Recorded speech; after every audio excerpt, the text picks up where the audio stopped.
Good morning বন্ধুরা, ছায়া daily ব্লগে সবাইকে স্বাগত জানাও। আজকে তো হচ্ছে বুধবার, আজ মেয়ের ছুটি দিয়েছে স্কুলে, তার মেয়ে বাড়ি আছে। ভাবলাম যে অনেকদিন একটু টিফিন করিনি ভালো কিছু, আর বৃষ্টিও হচ্ছে কাল থেকে। তাই রাতেবেলা ভাবলাম একটু কাবলি ছোলা ভিজিয়ে রেখেছিলাম, তাহলে একটু কাবলি ছোলা করি আর একটু পরোটা করে দেবো টিফিনে রেখে। এই যে সেদ্ধ করে নিয়েছি এখানে কাবলি ছোলা, একটু কাবলি ছোলা দিয়েছি, আর রাজমার ডাল ছিল ওটাও দিয়ে দিয়েছি, দিয়ে একসাথে সেদ্ধ করে নিয়েছি। আর এখানে যে কড়াতে দেখো জিরে তেজপাতা ফোড়ন দিয়েছি, এই যে পেঁয়াজ কেটে নিয়েছি দিয়ে দিলাম। চলো দেখতে থাকো ভিডিওটা, আজকে কত থেকে শেষ করছি। হ্যাঁ, দেখতে থাকো, ভালো লাগবে নিশ্চয়ই। চলো এখন এই যে রান্নাটা করি। চলো এদিকে তো এই যে পেঁয়াজটা ভাজা হচ্ছে, আর এদিকে ময়দাও নিয়ে নিয়েছি। এখানে নুন তেল চিনি একটু দিয়ে নিয়েছি, ময়দাটা মেখে নেবো। চলো দেখো পেঁয়াজটা তো লাল করে ভেজে নিয়েছি, আর এর মধ্যে যে মশলা দিয়ে দেবো। এখানে আদা রসুন বাটা, জিরের গুঁড়ো, ধনের গুঁড়ো, লঙ্কা গুঁড়ো সব নিয়ে নিয়েছি একসাথে। একটু জল দিয়ে আমি ভিজিয়ে রেখেছিলাম, শুকনো মশলা তো একটু জল দিয়ে ভিজিয়ে রেখেছিলাম। আর এখানে মিক্সিতে যে টমেটো আর কাঁচা লঙ্কা বেটে নিয়েছি, ওটাও দিয়ে দিলাম। চলো মশলাটা না ভালো করে কষিয়ে নিই, আর মিক্সির বাটিটা দিয়ে একটু জল দেবো, দিয়ে মশলাটা ভালো করে কষাই। চলো বন্ধুরা, এই মশলাটা কষানো হচ্ছে। আমি সেদ্ধর সময় নুন দিয়ে রেখেছিলাম, আর এখন অল্প করে নুন দিয়ে দিলাম। চল আর একটু কষাবো মশলাটা, তারপরে ডালটা ঢেলে দেবো আর একটু কষিয়ে। চলো বন্ধুরা, দেখো মশলা তো ভালো করে কষিয়ে নিয়েছি, জলও তেল ছেড়ে গেছে। এই যে ডালটা ঢেলে দিলাম, দিয়ে একটু ফোটাবো। দেখো বন্ধুরা, ঝোলটা তো টকবক করে ফুটছে। যে চানা মশলাটা, এই চানা মশলা এনেছিল তোমাদের দাদাভাই, এই যে চানা মশলা দিয়ে দিচ্ছি। অল্প করে দিয়ে দিলাম, একটু চানা মশলা দিলে না গন্ধটা বেশ ভালো হবে চানা, তাই জন্য একটু চানা মশলা দিয়ে দিলাম, আর একটু ধনে পাতা দিয়ে নামিয়ে দেবো। চলো বন্ধুরা, এই যে চানা তো হয়ে গেছে, এই যে একটু ধনে পাতা দিয়ে আর বন্ধ করে দেবো। চলো পরোটাটা ভেজে নিই, দিয়ে খেতে দিই। চলো বন্ধুরা, এই যে পরোটা তো ভাজছি, চানা তো হয়ে গেল, আর এই যে পরোটাটা ভাজছি। পরোটাটা ভেজে আর মেয়েকে খেতে দেবো। ছেলে কাজে গেছে, তোমাদের দাদাভাইকেও দেবো খেতে। চলো পরোটাটা ভেজে নিই, তারপরে খেতে দেবো।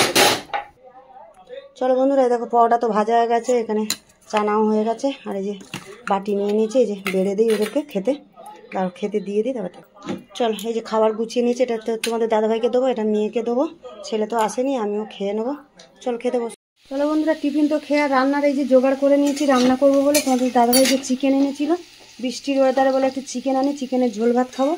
তাই জন্য চিকেনটা ধুয়ে নুন হলুদ তেল দিয়ে মাখিয়ে রেখেছিলাম। আর এখানে চিকেনের ঝোল করবো বলে আলু আর পেঁপে দিয়ে ঝোল করবো। এখানে আলু পেঁপেটা ভেজে নিলাম, আর এখানে মশলা টশলাও সব কেটে কুটে গুছিয়ে নিয়েছি। চলো আলু আর পেঁপেটা তো ভাজা হয়ে গেছে, তুলে নিই, তারপরে মাংসটা।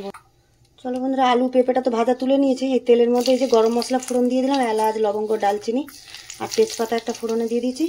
দিয়ে এবারে যে ফোড়নটা ভেজে নিলাম, নিয়ে যে পেঁয়াজটা দিয়ে দিলাম। আবার থাকলো না, চলো পেঁয়াজটা এই যে লাল করে ভেজে নিই, তারপর লবঙ্গটা ফেটে গেছে। দেখো বন্ধুরা, এই তো পেঁয়াজ লাল করে ভাজা হয়ে এসছে। এর মধ্যে অল্প একটু ক্যাপসিকামও দিয়ে দিলাম, কোনো পাতলা ঝোল করবো যেহেতু পেঁপে দিয়ে, একটু ক্যাপসিকামও দিয়ে দিলাম। চলো বন্ধুরা, পেঁয়াজ তো ভাজা হয়ে গেছে, ক্যাপসিকাম দিয়ে দিয়েছিলাম, আর এর মধ্যে যে কেটে নিয়েছি আদা রসুন আর একটু গোলমরিচ, গোটা গোলমরিচ একটু বেটে নিয়েছি, শিলেতেই বেটেছি, শিলনোড়াতেই বেটেছি। আদা রসুনটা একটু ভেজে নিয়েছি। এর মধ্যে যে কাঁচা লঙ্কা টমেটো বেটে রেখেছিলাম ওটাও দিয়ে দিলাম। ঝাল লঙ্কার গুঁড়ো আর দেবো না, আমি একটু কাশ্মীরি লঙ্কার গুঁড়ো দেবো, কেন দিকে গোলমরিচ বাটা দিয়েছি আর কাঁচা লঙ্কা দিয়েছি, তার জন্য আর ঝাল লঙ্কার গুঁড়ো দেবো না। চলো আর কিছু মশলা দেবো, ওগুলো রেডি করে নিই, এটা ততক্ষণ হোক। চলো বন্ধুরা, এটার মধ্যে যে মশলা দিয়ে দিচ্ছি, জিরের গুঁড়ো, ধনের গুঁড়ো, কাশ্মীরি লঙ্কার গুঁড়ো একটু আর হলুদ দিয়ে দিলাম। দিয়ে এবারে মশলাটা ভালো করে কষাবো।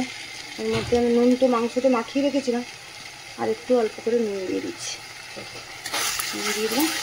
এবারে ভালো করে মশলাটা কষাই, তারপরে চিকেনটা দেবো এর মধ্যে।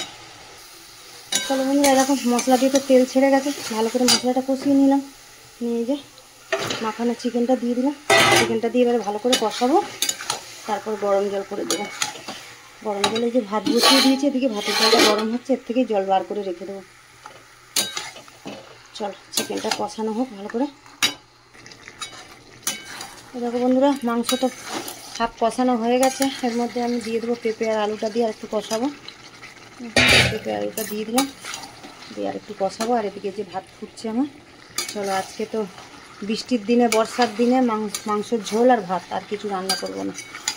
চিকেনের ঝোল ভাত আজকে খাওয়া আমাদের। চলো আর একটু, চলো বন্ধুরা, দেখো মাংসটা তো কষানো হয়ে গেছে, তেলও ছেড়ে গেছে। আমি এবারে জল দিয়ে দেবো। তেল ছেড়ে গেছে, এখন কষানো হয়ে গেছে। আমি গরম জল করে রেখেছিলাম, এবারে গরম জলটা দিয়ে দেবো। ঝোল করবো তো, একটা তরকারি দিয়ে খাবে, তাই একটু জলটা একটু বেশি করে দেবো। চলো বন্ধুরা, দেখো এরকমই জল দিয়েছি, এইটুকু জল দিয়েছি। এটা সেদ্ধ হবে, পেঁপে আলু চিকেনটাও সেদ্ধ হবে। চলো, এরকম একটু বেশি করে জল দিলাম, এটা সেদ্ধ হোক, আর চাপা দিয়ে দিই, আস্তে আস্তে হবে। চলো বন্ধুরা, দেখো চিকেন তো রান্না হয়ে গেছে। এরকমই ঝোল রাখবো, ঝোল এইটুকু থাকবে ঝোল। চলো এবার বন্ধ করে দেবো। আর দেবো আমি একটু ধনে পাতা উপর দিয়ে ছড়িয়ে, একদম হালকা পাতলা ঝোল হয়েছে। চলো একটু ধনে পাতা দিয়ে নামিয়ে দেবো এবারে। চলো বন্ধুরা, দেখো রান্না তো হয়ে গেল। আর এই যে গরম গরম ভাত আর মাংসের ঝোল ভাত করলাম। হ্যাঁ, মেয়ের খিদে পেয়ে গেছে, বলছে মা খেতে দিয়ে দাও, ওর আবার পড়া আছে, পড়তে যাবে। তাই আমি ঠিক আছে তুই খেয়ে নে, আমি চান টান করে পরে পুজো করছি।